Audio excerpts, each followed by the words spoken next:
আসসালামু আলাইকুম ওয়া রাহমাতুল্লাহি ওয়া বারাকাতুহু।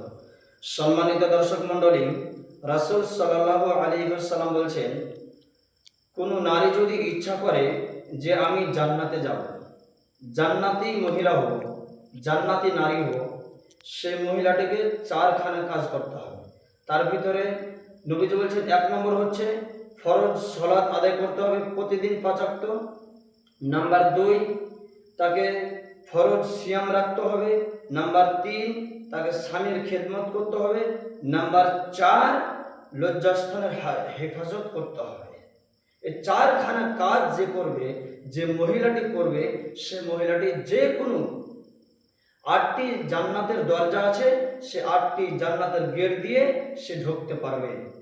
এটা হচ্ছে নারীদের বৈশিষ্ট্য।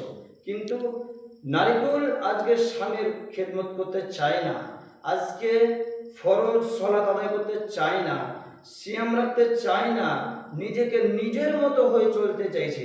মা বোন, আপনাদেরকে আমি বলবো, আপনি এই চারখানা কাজ করেন, ইনশাআল্লাহ তাআলা আপনি জান্নাতের যে কোনো গেট দিয়ে আপনি জান্নাতে যেয়ে ঢুকতে পারবেন ইনশাআল্লাহ। আসসালামু আলাইকুম ওয়া রাহমাতুল্লাহ।